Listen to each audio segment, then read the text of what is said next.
Hi, so this is a short explainer video for Into the Rad, which is a, a mashup of Into the Odd using the Mark of the Odd SRD and Mutant Future, which is a Gamma World retro clone from Goblinoid Games.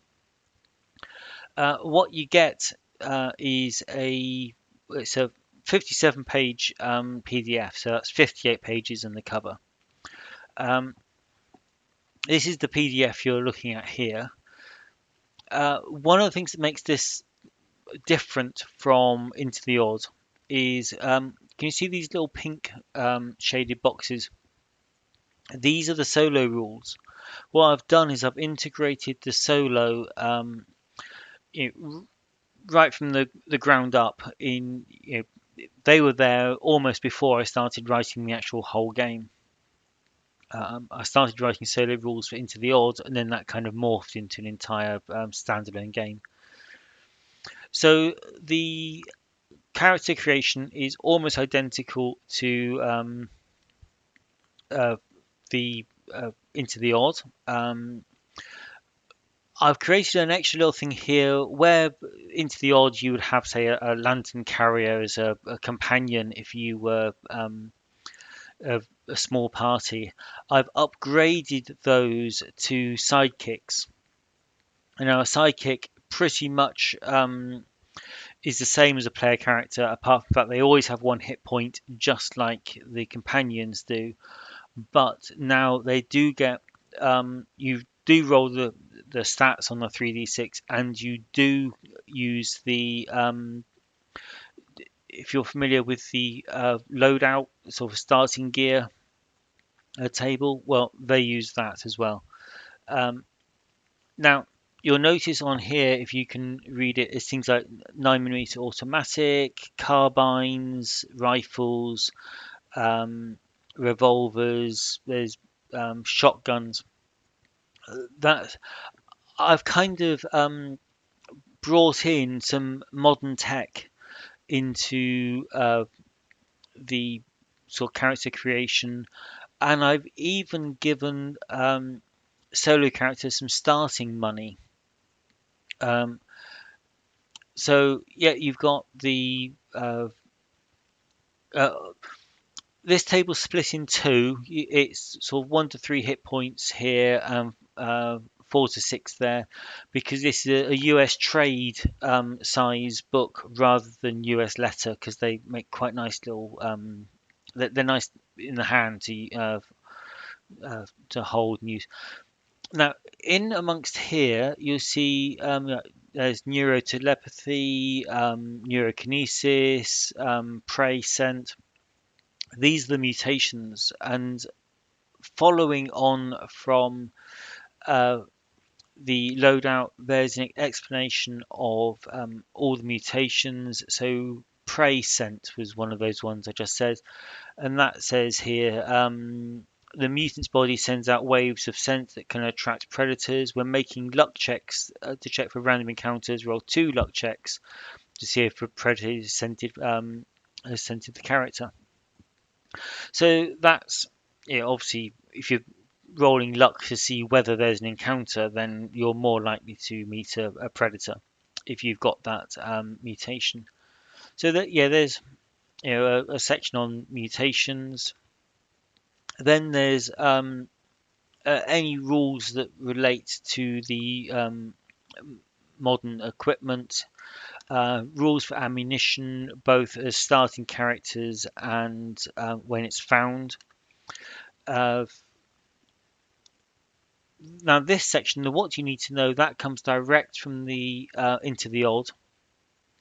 Um, so that's all things like how to attack, character death, healing, saving throws. And then now this world of Rad is a very, very bare bones post nuclear holocaust setting, set 30 years after the nuclear attack, introducing mutants, settlements, life inside the settlement, life outside the settlement, hazards, um, and you get little hints at the solo play here. This is the proposed area if you don't want to homebrew, which is from St. Louis to Chicago. Um, the settlement is somewhere in here. That map is from OpenStreetMaps, and you can use OpenStreetMaps, and you can zoom right into areas. To if you want to use real maps as your game area. And then we got a short, you know, monster uh, sort of listing here. I looked at the natural wildlife of Illinois, and there's they're proud of the badger and the bears, black bears. So there's bison. So there's a handful of creatures to get you going. You don't need that many because, as you'll see later, there are rules for creating creatures very quickly. There's a couple of plants in here as well, mutant plants. And then there's some refereeing sections, and you get more solo rules in here. The core of the solo rules extrapolates from the luck mechanic. Um, and now in here, there's the random animal mutations. So these are the same mutations you saw on the character uh, creation plus more. So there are more mutations out there than the stars and characters could have. There's plant mutations as well, and now there's things. If you're going to create mutants on the fly, so a D6 here tells you the size. Um, Drives are really important for in Into the Odd. Here you can roll a d12 and say driven to and then to be left alone, to protect itself. So you can get some basic. If you need a drive there and then, on the spur of the moment, you can get one from there. You roll a d6 to see how many mutations something has, and then of course you would use this table here, the D100, to then pick the mutations. And then there's some rules for calculating hit points once you have so it's a d6 plus 1 per mutation. Half the size means half hit points, double size, double hit points. Anything that would naturally weigh more than 10 times the weight of a human also doubles its hit points, and a bit about armor. So you can create a mutated whatever very, very quickly. Going on from that, um, there's this little thing about creating random encounter tables. So when you enter a new area, you think, okay, what are the likely things you're going to meet here?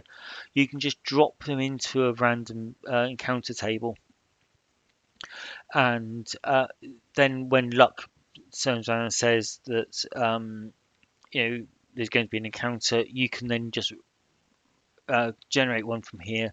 So that's either a GM tool or solo tool. There's a little bit of random weather and the lay of the land, terrain. So this is if you're not going to use a real map for a real place, you can kind of almost hex crawl just using it's only d6 rolls. So the weather is that's not part of the terrain, but that's an important factor in travel. The rest is that's just three d6 rolls. There's another bit of solo rules in these sections. Now this is about creating adventures, so giving some structure to your to the either solo play or regular play. This is just for the referee section. Complications, showdowns, resolution, and then I've condensed down the character progression. So Into the Odd requires you to take on an apprentice and adventure with them. I've got rid of that because in solo player, I'm not particularly keen on having to play multiple characters in the same party. Um, so this is straight count of completed adventures, and I've borrowed a rule from, I don't know where it's actually from, but I first saw it in Stars Without Number. Every time you level up, rather than just gaining a d6 hit points, what you would do is you would roll all of the dice again, and if the total you roll is higher than your current total, then your hit points go up to that level. It's just so you don't. There's less chance of you just rolling one every level. If what you roll is less than your current hit points, then your hit points increase by one. So there's always an increase. Um, and then there's the open license. So this is it. It is both a solo game and a group game. It's very small, like Into the Odd is small. Um, it uses a lot of random tables, which can be either used for GM prep or referee prep, or for generating on the fly if you're doing a complete improv game. So that's it. That is Into the Rad, and it's on DriveThru. You can buy the PDF on DriveThru or on PPM Games. Okay, that's it. Thank you.